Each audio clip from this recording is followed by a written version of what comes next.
SMA Diponegoro Sumpyu. Saya adalah CKP Angkatan 11 dari Kabupaten Banyumas.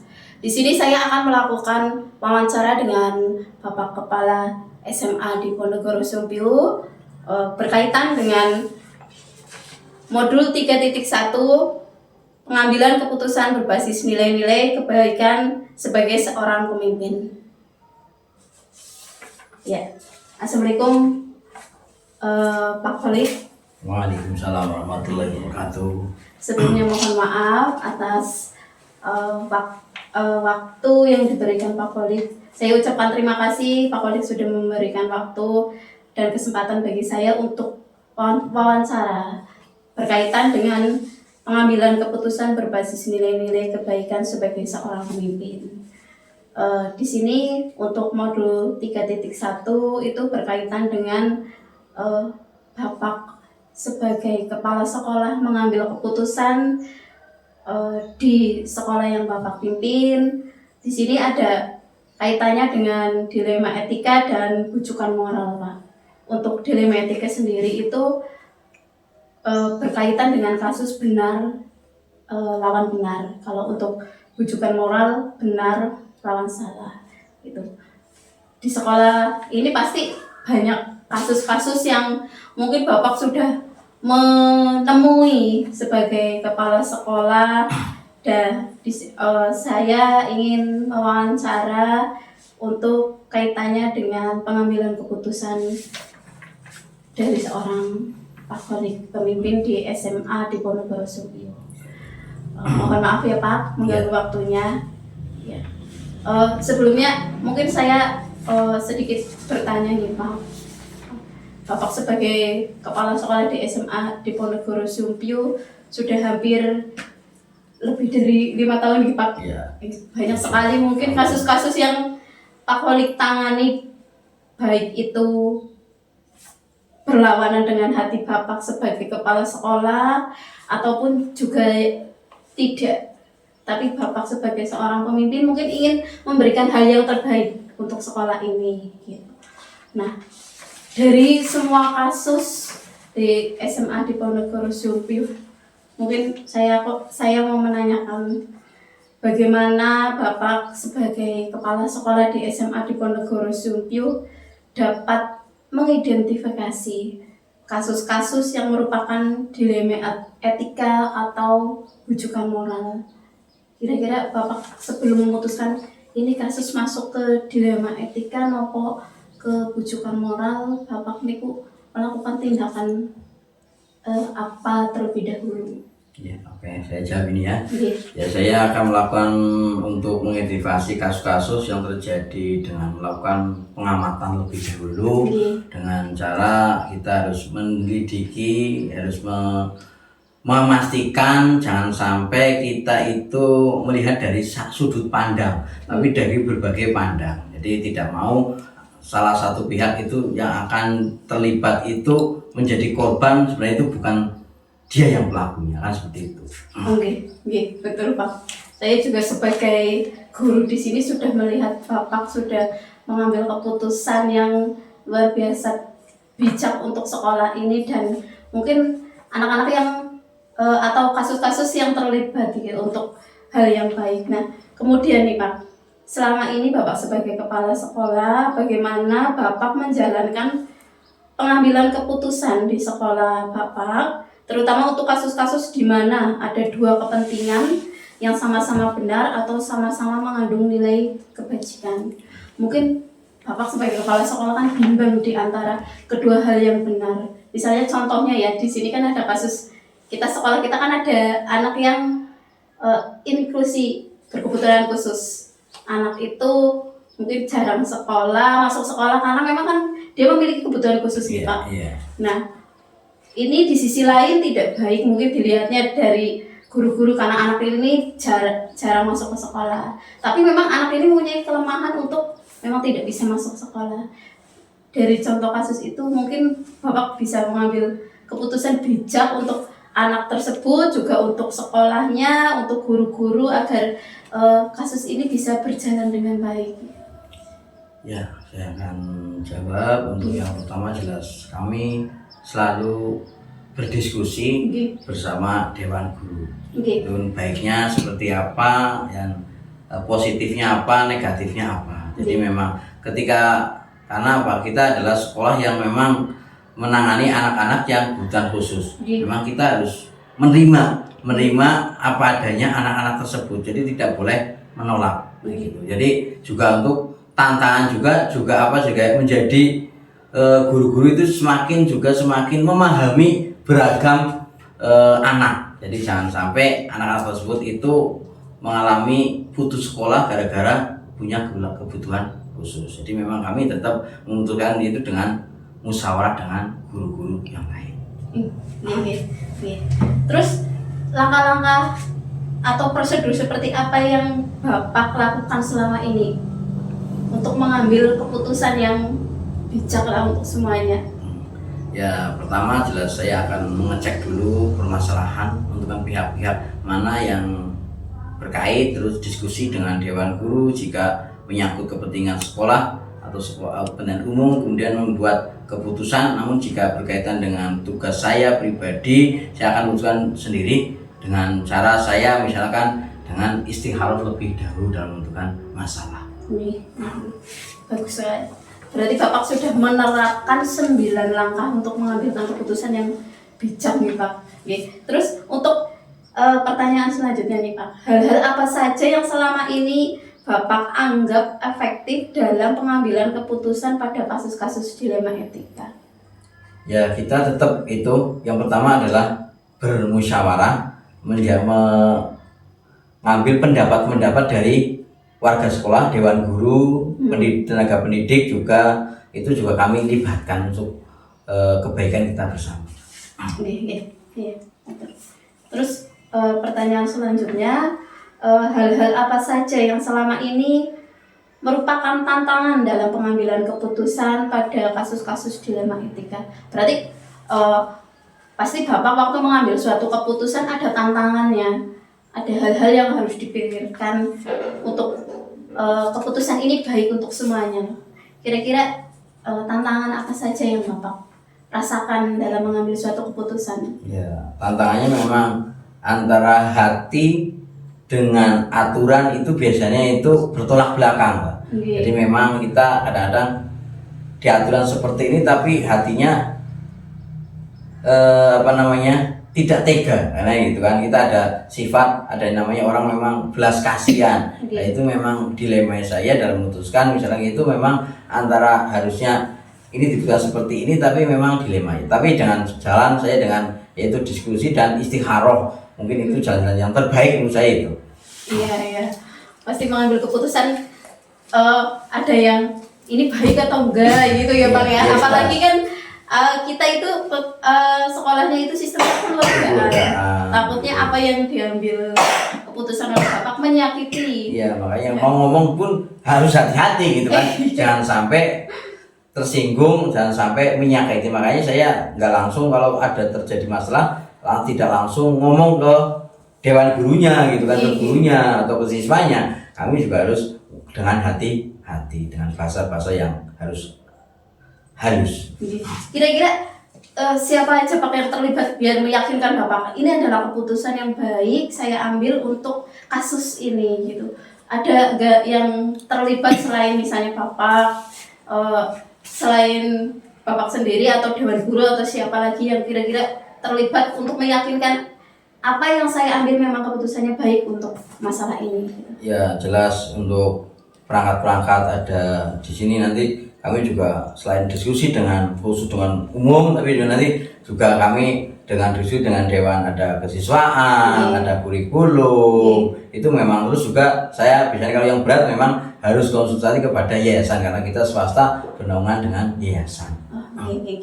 Sudah sangat baik. Nah, terus kira-kira nih Pak, apa Bapak memilih jadwal tertentu dalam menyelesaikan kasus etika? Apakah Bapak langsung menyelesaikan di tempat, misalnya ada suatu masalah, saya langsung mengambil keputusan ini yang terbaik?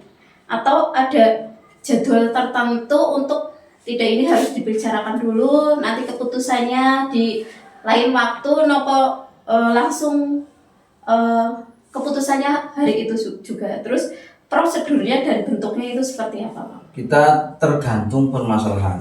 Yes. Memang kalau permasalahan itu harus segera diputuskan, Yes. memang kami akan memutuskan. Tapi memang kalau permasalahan ini memang kelihatannya kok ada efeknya atau berbuntut panjang, kita akan berpikir dulu, penentangan pikiran, terus diskusi dengan dewan guru atau dengan yayasan, atau minimal ya kita akan ada penjadwalan. Kalau misal masalah-masalah ada dua masalah yang harus segera diputuskan dan harus segera, memang ini harus perlu dengan kehati-hatian dalam memutuskan masalah. Oh, iya. Terus adakah seseorang atau faktor-faktor apa yang selama ini mempermudah atau membantu Bapak dalam pengambilan keputusan dalam kasus-kasus dilema etika? Ya, karena kami memang seperti itu. Kami sering diskusi dengan dewan guru gitu kan, dewan guru sering bermusyawarah. Jadi memang untuk mencari beban pikiran saya supaya tidak numpuk, memang saya harus berkomunikasi dengan guru-guru. Berarti Bapak selalu terbuka kepada dewan guru, kurikulum dan kesiswaan masalah yang timbul ada di sekolah gitu. Iya, kami memang seperti itu. Iya. Terus ini pertanyaan terakhir nih Pak. Dari semua hal yang telah disampaikan Bapak tadi, pembelajaran apa yang Bapak petik dari pengalaman Bapak mengambil keputusan dilema etika selama Bapak menjabat kepala sekolah ini? Pasti banyak sekali kasus-kasus dilema etika yang Bapak pernah alami. Kira-kira hal apa yang Bapak bisa petik dari? Ya, semua itu pasti ada hikmahnya. Iya. Kadang-kadang memang kadang berat, tapi mungkin itulah yang terbaik buat sekolah. Walaupun kadang-kadang tidak sesuai dengan kehendak kita, tapi memang itu harus kita putuskan yang terbaik. Jadi saya memutuskan itu ya memang inilah udah yang mungkin jalannya yang terbaik. Dan apalagi kita harus sering bermusyawarah. Apa-apa itu harus kita bermusyawarah dan sering berkomunikasi. Intinya adalah komunikasi, dan segala permasalahan pasti saya yakin itu pasti ada penyelesaiannya. Jadi tidak mungkin diciptakan masalah tidak ada penyelesaiannya, seperti itu. Oke. Terima kasih Pak untuk waktu dan kesempatannya Bapak. Untuk sesi wawancara hari ini saya mendapatkan banyak ilmu dari pengalaman Bapak sebagai kepala sekolah di SMA di Ponegoro Sumpyu dalam mengambil suatu keputusan yang bijak untuk sekolah ini ke depannya. Seperti tadi kata Pak Kholi, mungkin apa yang baik, keputusan ini baik untuk ini, tapi mungkin orang lain tidak akan menerima ya Pak kan? Iya, Gitu. iya, Tidak baik menurut kita, tapi belum tentu baik menurut orang lain, kan seperti itu. baik untuk kita tidak Baik. Ya. tidak menuntut ini baik untuk orang lain, tapi pasti keputusan yang Bapak ambil itu adalah baik untuk sekolah ini gitu. Oke, terima kasih Pak untuk waktu dan kesempatannya. Saya banyak sekali mendapatkan ilmu dari Bapak, semoga bermanfaat bagi saya. Itu cukup sekian. Mohon maaf kalau ada kata-kata saya yang kurang berkenan. Wassalamualaikum warahmatullahi wabarakatuh. Terima kasih.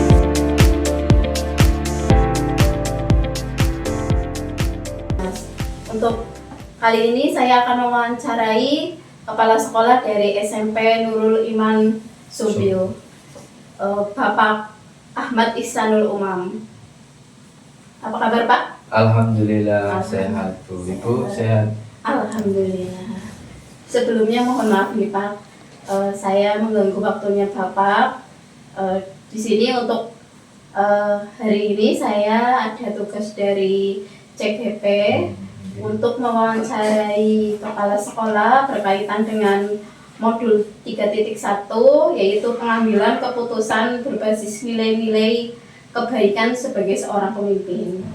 Oke, Bapak sebagai kepala sekolah SMP akan mewawancarai berkaitan dengan pengambilan keputusan berbasis nilai-nilai kebaikan sebagai seorang pemimpin. Sebelumnya saya mau bertanya Pak, pasti di sekolah yang Bapak ampuh itu banyak sekali kasus-kasus yang terjadi, baik itu kaitannya dengan dilema etika maupun berkaitan dengan bujukan moral. untuk kasus misalnya kayak dilema etika itu kaitannya benar vs benar. Misalnya kalau anak itu dinyatakan lulus, kan waktu pengambilan keputusan anak itu lulus atau tidak, biasanya kan ada rapat dulu kan. Betul. Anak ini ternyata dari segi nilainya kurang, tapi anak ini aktif gitu. Berarti kan benar vs benar. Bapak sebagai kepala sekolah mungkin bimbang di situ. Nah, itu adalah salah satu contoh dari dilema etika. Tapi kalau misalnya rujukan moral benar vs benar lawan salah. Contohnya itu misalnya kalau ada suatu kegiatan, biasanya bos bendahara kan sudah mereng-reng untuk anggarannya. Nah, ada sisa anggaran mungkin untuk makan-makan atau untuk apa. Nah, itu kan benar lawan salah. Padahal kan harusnya tidak seperti itu. Nah, untuk ini langsung ke pertanyaannya saja nih Pak.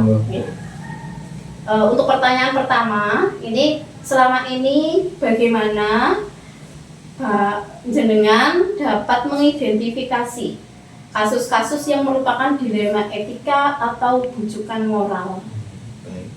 Terkait dengan etika, dilema etika, pastinya sering ketemu saya hal-hal seperti itu. Bagaimana saya memutuskan suatu permasalahan karena saya di sini diamanai sebagai pimpinan, otomatis saya tidak bisa memutuskan secara sepihak.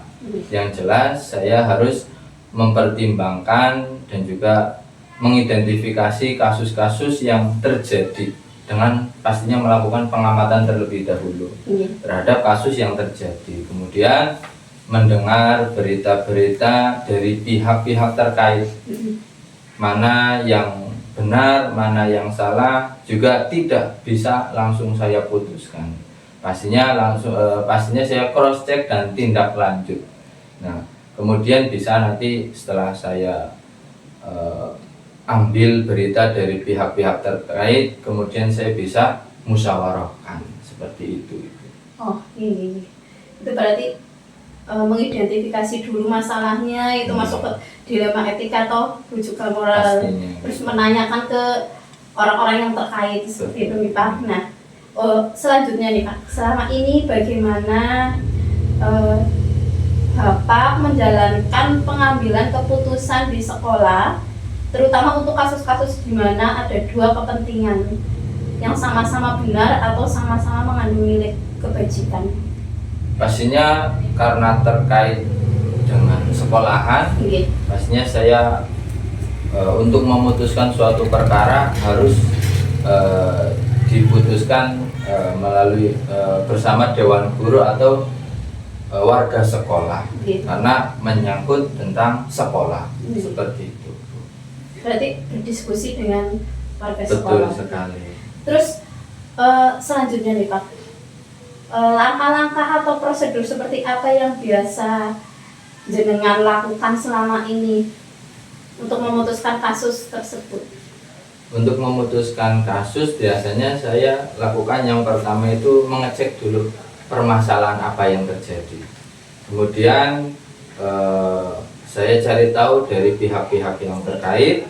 Kemudian setelah saya cari tahu, saya diskusikan dengan Dewan Guru jika menyangkut tentang kepentingan sekolah.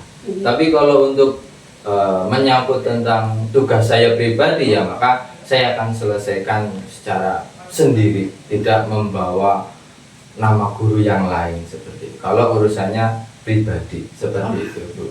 Gini.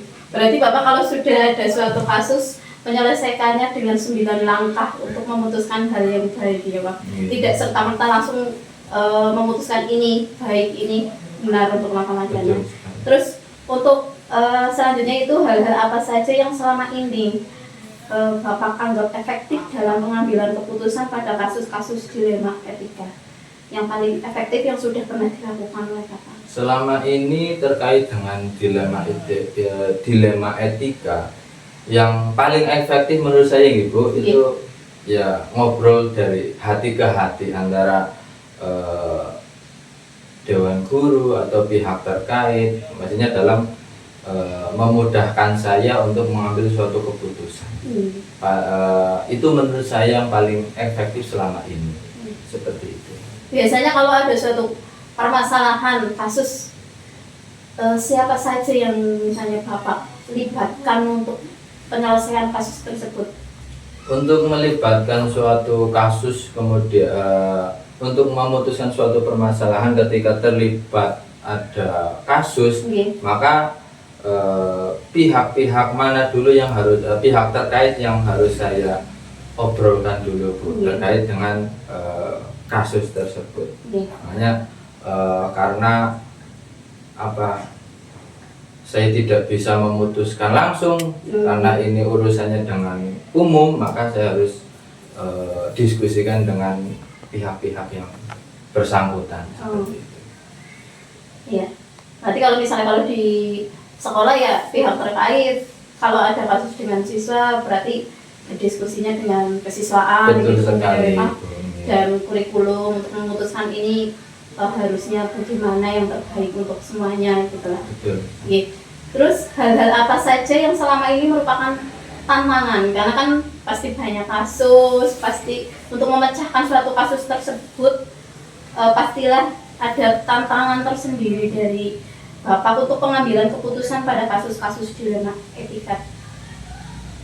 Kalau kasus, melihat dari kasus-kasus dilema etika memang merasa ya berat ya, Bu, karena memang kita harus mempertimbangkan di sisi lain dari pihak A merasa benar, pihak B juga merasa benar. Kadang di situ saya tentunya merasa sulit untuk mengambil keputusan ketika ketemu kasus dilema etika.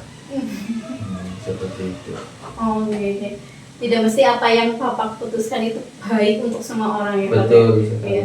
Mungkin menurut Bapak ini sudah baik, tapi untuk orang yang lainnya mungkin belum baik ya, Pak.